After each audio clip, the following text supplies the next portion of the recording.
दोस्तों, पिछले वीडियो में हमने देखा था कि मन को स्थिर करने के लिए पतंजलि ने कुछ उपाय बताए थे। वो हमने समझा। आज ये हम समझेंगे कि जब हम सारे उपाय कर लेते हैं तो हमारा मन जब स्थिर हो जाता है तो हम संप्रज्ञात समाधि की ओर बढ़ते हैं। आज हम उसी संप्रज्ञात समाधि को संपूर्ण रूप से समझेंगे। दोस्तों, वीडियो शुरू करने से पहले आप लोगों से अनुरोध है कि इस चैनल को सब्सक्राइब कर लो ताकि पतंजलि की पूरी सीरीज आपको मिलती रहे। सूत्र संख्या 41। क्षीण वृत्तेय बीजात सएव मणे ग्रहित्र ग्रहण ग्राहेषु ततस्त तदज जनता समापतिः। अर्थात जिनकी समक्ष बाह्य वृत्तियां क्षीण हो चुकी है, ऐसे स्फटिक मणि की भांति निर्मल चित्त का ज्ञान, ज्ञाता एवं ज्ञेय में स्थित एवं तदाकार हो जाना ही संप्रज्ञात समाधि है। पिछले वीडियो में जो हमने बात की थी, जिससे चित्त स्थिर होता है, उससे बाहर की वृत्तियां शांत हो जाती है और मन एक जगह टिक जाता है। बाह्य वृत्तियों के कारण ही चित्त तरंगित रहता है, जिनके कारण आत्मा का बिंब दिखाई नहीं देता। ये तरंगे ही उस पर जमी हुई धूल है जो साफ हो जाती है तो चित्त स्फटिक मणि की भांति निर्मल हो जाता है। चित्त की ऐसी निर्मल अवस्था में ग्रहिता मतलब आत्मा, ग्रहण मतलब अंतःकरण और इंद्रिया, ग्राह्य मतलब पंचभूत विषयों में, अर्थात ज्ञाता, ज्ञान और ज्ञेय में स्थित और तदाकार हो जाता है। इसी को समापति अर्थात संप्रज्ञात समाधि कहते हैं।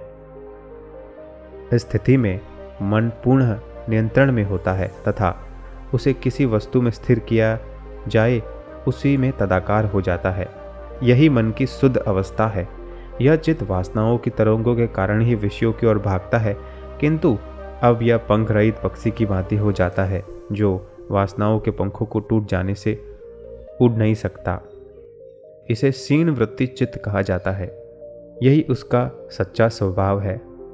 वृत्तियां जो अविद्या के कारण थी, अब वह केवल दृष्टा मात्र रह गया है, तटस्थ होकर सब देख रहा है।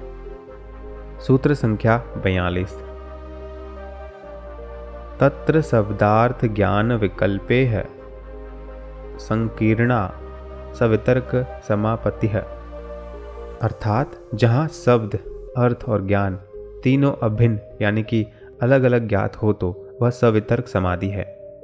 पिछले सूत्र में जो संप्रज्ञात समाधि बताई गई है उसके 4 चरण हैं, जिसमें सवितर्क मतलब सविकल्प, निर्वितर्क मतलब निर्विकल्प, सविचार, निर्विचार, आनंदानुगत और अस्मितानुगत। ये वितर्क, विचार, आनंद और अस्मिता के 4 चरणों में पूर्ण होती है, जिसका वर्णन सूत्र संख्या 17 में किया गया है। इस सूत्र में सवितर्क समाधि का वर्णन किया गया है। इस समाधि में मन और इंद्रियां स्थूल तथा सूक्ष्म विषय ग्रहण करने में आती है। जब किसी स्थूल विषयों का ध्यान किया जाता है तो उससे होने वाले अनुभव में उसके नाम, रूप तथा ज्ञान के विकल्पों का मिश्रण होता है। तीनों की एक ही साथ चित्त में प्रतीति होती है। इसीलिए इस समाधि को सवितर्क अथवा सविकल्प समाधि कहते हैं। इसमें मन तदाकार हो जाता है, किंतु इसमें शब्द, अर्थ और ज्ञान का विकल्प बना रहता है तथा तीनों एक साथ ध्यान में आते हैं। इसमें भी मन की चंचलता थोड़ी मात्रा में रहती है। एक पर ध्यान जमाने पर तीनों बातें एक साथ पता चलती है, जैसे तीनों अभिन्न ज्ञान होती है। यह नीचे दर्जे की है। जब कोई हम चित्र देखते हैं तो चित्र देखने से पहले हमें वो रूप आंखों पे पड़ता है। आंखों में पड़ने के बाद उसका अर्थ समझ में आता है और अर्थ समझने के बाद हमें उसका ज्ञान होता है। ये तीनों प्रक्रिया इतनी जल्दी हो जाती है कि हमें समझ नहीं आता। हम समझते हैं तीनों एक है, परंतु साधक इस अवस्था में तीनों को एक साथ देखता है। आगे की समाधि में हम देखेंगे कि ये तीनों अलग अलग हो जाते हैं कि चित्र हमारी आंख पर पड़ा, आंख पर पड़ने से अर्थ बना और अर्थ बनने से जब ज्ञान होता है, इन तीनों में भिन्नताएं हो जाती हैं। आइए आगे के सूत्र देखते हैं। सूत्र संख्या 43। स्मृति परिशुद्धो स्वरूप शून्यवार्थ मात्र निर्भाषा निर्वितर्का। स्मृति के शुद्ध होने पर स्वरूप से रहित अर्थ मात्र को प्रकाश करने वाला चित्त की स्थिति को निर्वितर्क समाधि कहते हैं। सवितर्क समाधि में स्थूल विषयों के नाम, रूप तथा ज्ञान का स्मरण होता है। तीनों अभिन्न ज्ञान होते हैं। इससे अधिक सूक्ष्म किए जाने पर शब्द, अर्थ और ज्ञान तीनों अलग अलग प्रतीत होते हैं। एक साथ तीनों की प्रतीति नहीं होती, उसे निर्वितर्क समाधि कहते हैं। इसी का दूसरा नाम निर्विकल्प भी है। इसमें दूसरा विकल्प नहीं रहता। यही स्मृति परिशुद्ध है, यही ऊंची अवस्था है। इस सूत्र के आगे पतंजलि ये समझाएंगे कि सूक्ष्म किसे कहते हैं और स्थूल किसे कहते हैं। सूत्र संख्या 44। एतयेव सविचारा निर्विचारा च सूक्ष्म विषया व्याख्याता, अर्थात उपरोक्त सवितर्क निर्वितर्क समाधियों के वर्णन से ही सूक्ष्म विषयों में की जाने वाली सविचार और निर्विचार समाधि का भी वर्णन किया गया है। जिस प्रकार स्थूल ध्येयों में की जाने वाली समाधि सवितर्क और निर्वितर्क होती है, उसी प्रकार सूक्ष्म विषयों में किए जाने वाली समाधि सविचार और निर्विचार होती है। जब इन सूक्ष्म विषयों में चित्त को स्थिर किया जाता है तो उसके नाम, रूप और ज्ञान के विकल्पों का मिला जुला रूप अनुभव होता है, तो उसे सविचार समाधि कहते हैं। किंतु जब इनकी अलग अलग प्रतीति होती है तो उसे निर्विचार समाधि कहते हैं। सूत्र संख्या 45। सूक्ष्म विषयत्तम चालिंग पर्यवासनम, अर्थात तथा सूक्ष्म विषयता प्रकृति पर्यंत है।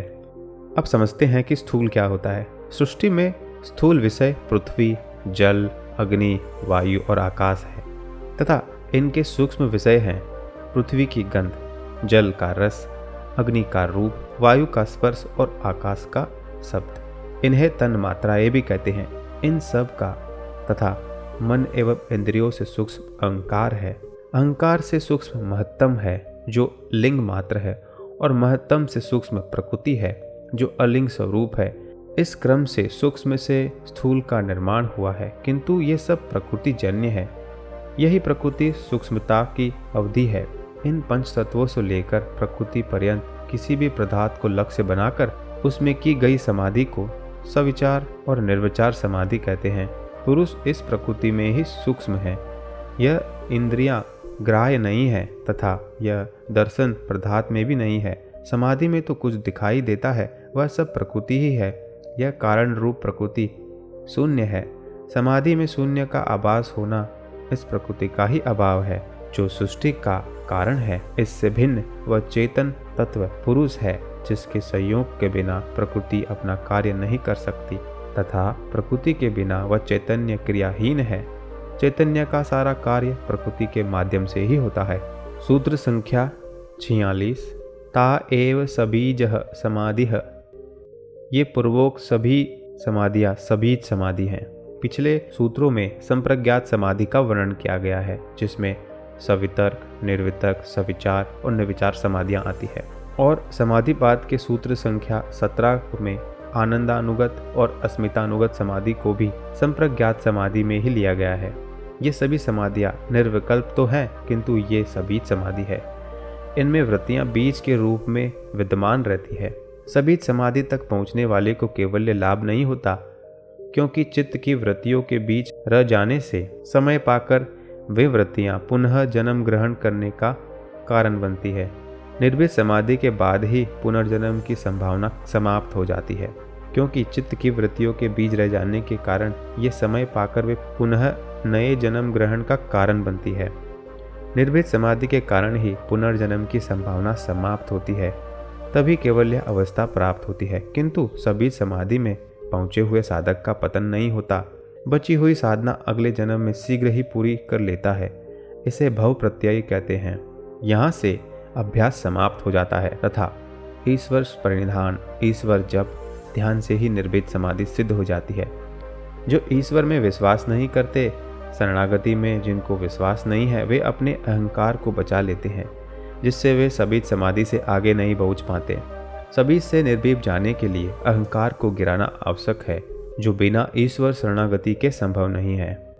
स्वयं से ऊपर किसी सत्ता में विश्वास किए बिना अहंकार नहीं गिराया जा सकता तथा अहंकार गिरे बिना पूर्वक्त नहीं पाया जा सकता। अहंकार की सीमा को तोड़ना ही आत्मा असीम होता है। निर्भीत समाधि ही श्रेष्ठ एवं परम समाधि है। निर्भीत समाधि को ही चैतन्य समाधि कहा गया है। सूक्ष्म समाधि जड़ समाधि है। इसमें जड़ता का बीज बना रहता है। दोस्तों, आज का वीडियो यहीं ख़त्म करते हैं और अगले वीडियो में हम ये जानेंगे कि जब सबीज समाधि से निर्बीज समाधि में पहुंचते हैं तो उसके पहले एक प्रज्ञा उत्पन्न होती है, रतंभरा प्रज्ञा। उसका क्या महत्व है और वह प्रज्ञा हमें किस प्रकार सहायता करती है सबीज से निर्बीज समाधि तक को पहुंचाने के लिए और हमारे कर्म संस्कार का नाश करती है, जिसका हम चर्चा करेंगे अगले वीडियो में। तब तक दोस्तों बने रहिए हमारे चैनल के साथ और इस वीडियो को लाइक कर दीजिए और हमारे चैनल को सब्सक्राइब कर दीजिए। धन्यवाद।